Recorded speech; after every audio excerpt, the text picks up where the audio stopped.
I'm sitting here rocking away to Danzig while cleaning up my website, and I've noticed something interesting.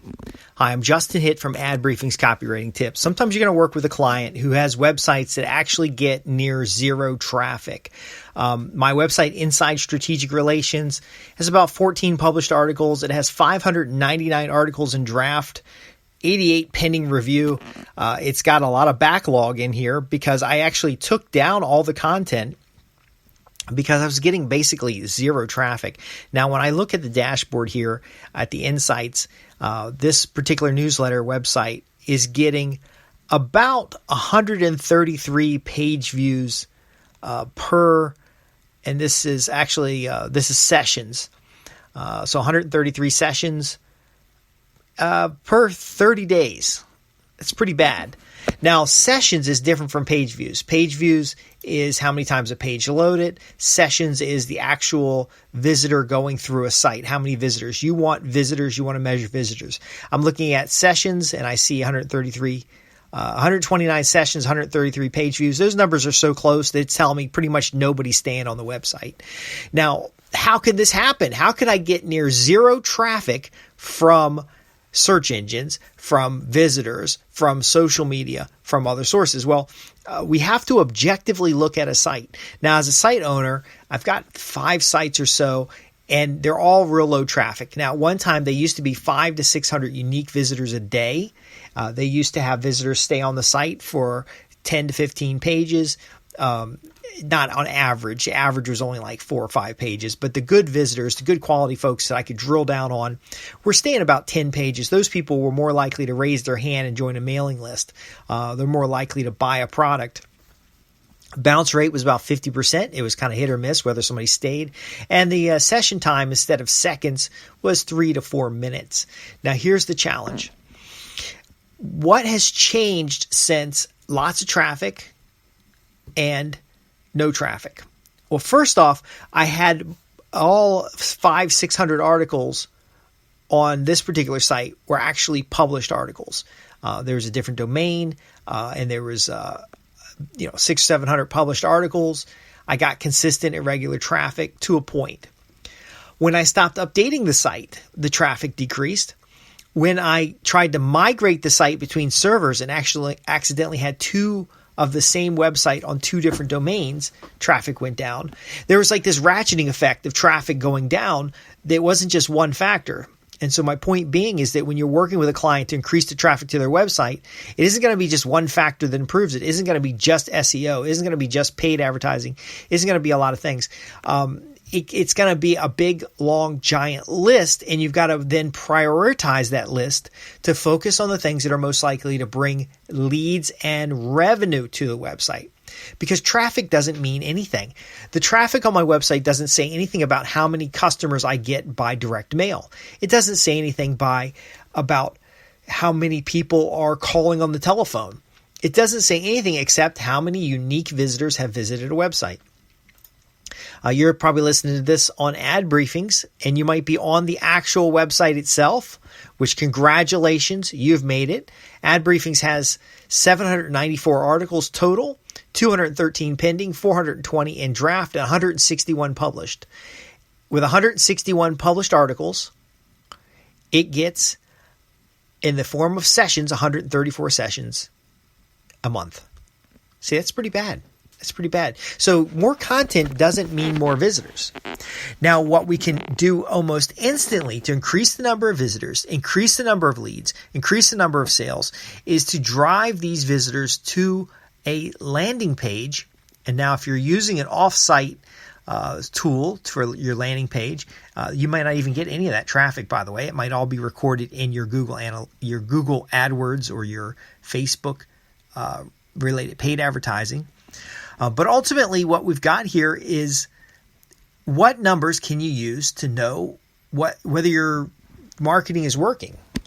So I actually use a back-end system that tells me how many leads, how many customers, how many, all that detail. And it is not always fully integrated with Google Analytics. It doesn't always stay integrated.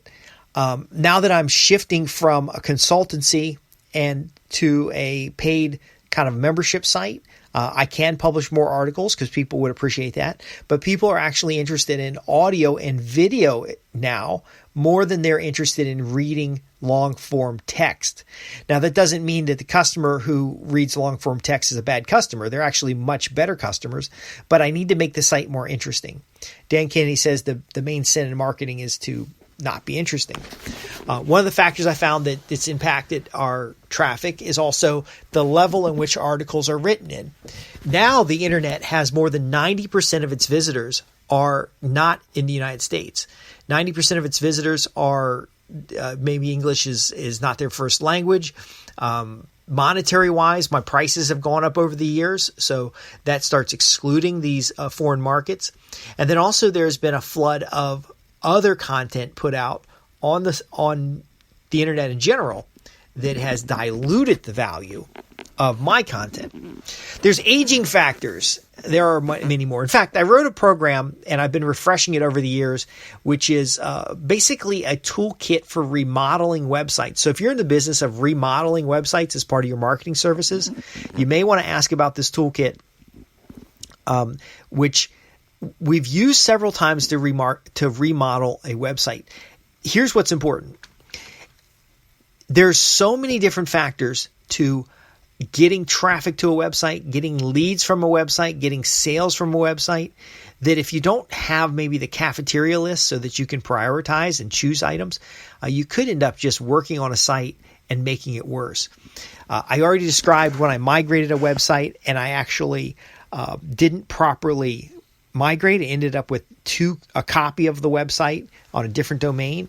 Once I got to the new server on the different domain and I got that all stood up and I shut down the old domain, pretty much it looked like a knockoff. And so Google downgraded it. There's broken links. Oh my gosh, broken links are a massive problem when it comes to website quality. And then today, speed. So how do you keep up with a website with all the changing characteristics? The search engines are changing. The websites are dying because links are breaking. Content gets out of date and stale. Content is also, it's written at a level that the new viewers don't easily connect with or understand. Well, the trick is not to sit around and manage your website all day.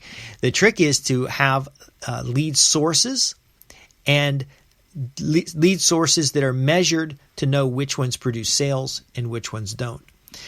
By focusing on the lead sources, you can get to a point where, as long as your contact page is okay, the rest of the site can be falling apart because you're getting your leads in other places. You're doing webinars, you're doing interviews, you're buying and renting mailing lists, you are farming contacts in a marketplace so that you can get more leads, more prospects, more sales.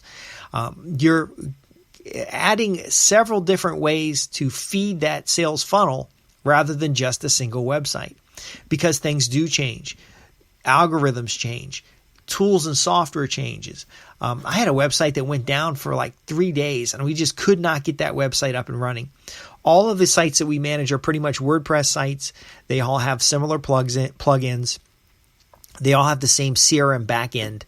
And something happened where one site just died and the hosting provider couldn't figure it out. I, uninstalled all the plugins, put it in safe mode, all that stuff. Still couldn't figure it out. The site was down for almost a week. See, what happens when visitors go to a site? They've built up a habit to go to a site. They go to a site to read regular content. They go to the site to get involved in a message board or something like that. And then all of a sudden, it doesn't work. Well, then they fall back. They fall back to what's easy. They fall back to social media, YouTube, and they start building a habit with somebody else. Now, just having visitors coming to your website has little or no value. What you need is the behind the scenes part. You need that email list. So if the website goes down, you can send an email newsletter. You can follow up with them via email. You need the events so that you can get them into the events, get their phone numbers via the caller ID, then target them by phone number to get them back into the system, to type in their phone number so you can do a match between the phone numbers and the emails. See, a lot of the webinar signups, you ask people for their phone number so that you can do that merge on the back end. And so now you have an email and a phone number. Then you want to get permission to text them. You want to get permission to call them. You want to get permission by inviting them back to another event to pitch them. You want to get them on your email, on your postal mailing list, on your phone list, on your fax list, on your text list. That way, when one channel breaks, which some of them will break more often than others, a form breaks. I'm just going through right now. I'm working with a webmaster. All my CRM forms have broken for some reason. So I was using a tool to put up lead generation forms. The forms are there, but when you fill out the form, it sends you to the thank you page, but it never sends a confirmation email. It never drops the lead into a contact system. So you almost need to have procedurals to check these things. And then when they break, you may have to do some manual entry. You may have to follow up with people. But again, it's that mesh, it's that network of activity that makes sure that you don't have these gaps. So the takeaway from our podcast today is don't worry so much about how many visitors you've got. If there's 134 sessions on a website in a 30-day period, I want to know exactly who those people are. Now, I have heavy filters on my Google Analytics, and I have heavy filters on the site itself, so we're not really tracking. And I can share with you the tools we're using. I'm not really available to help you on the technical side as much as I had been in the past. But I know those 134 sessions are actual humans.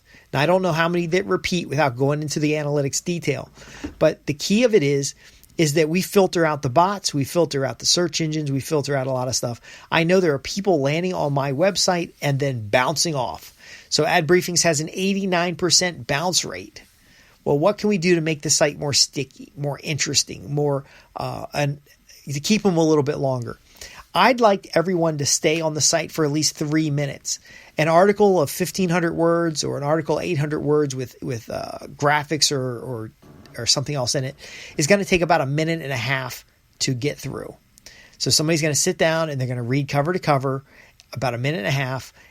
And then they're going to click something and go to another page, whether it's another piece of content, whether it's a lead or form or an opt-in page, which those are two the same thing, or a special report. I want them to stay for at least 3 minutes before I know that they're a good prospect. So of my 134 sessions, only about 30% of those stay longer than 3 minutes. So I want to retarget those people. I want to invite them back with specific offers. I want to treat the sessions on the website as a mailing list and use the technology that's available to keep inviting them back. So if your customer, this is the challenge when you're talking with the customer doesn't know all this stuff that's got to happen. We've got to do a better job of educating our clients about all the things that they ought to be doing. Because a lot of times a client's just going to come to you and say, I wish I had some more traffic. Well, if you want a mailing list of 25,000 individuals, you can just go to a list broker and get 25,000 individuals. And then you can invite those 25,000 individuals to a website landing page, and then that'll immediately bring your session counts up or your unique visitors per day counts up. There isn't any magic to it. You can go get AdWords campaigns. You can go get Facebook targeted ads. But more importantly is the strategy and methodology that we use to zero in, drill down, and focus on buyers in the marketplace. And that's where I want you to focus. I want you to educate customers about that. I want you to focus on that area because that's what's going to cultivate business relationships so that you can transform business relationships into profits. My name is Justin Hitt with Ad Briefings Copywriting Tips. If you've got questions about this or anything else, visit www.adbriefings.co.uk. And I even have a special report on kind of the flipping websites, remodeling websites. It's the 30 or so different things that you must do to get a site up in search rankings, to get a site up in leads generated, to get a site up in sales produced. I actually worked for Lillian Vernon for a little while, which is a massive mail order catalog company that does a lot of sales on the internet. I've worked for Auto Trader and a couple other properties that had just millions and millions of visitors a day.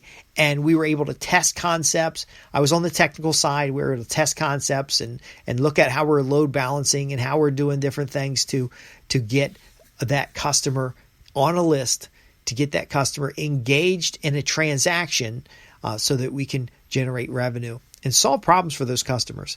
Those are the things I want to help you with here. Again, I'm Justin Hitt, Ad Briefing's Copywriting Tips.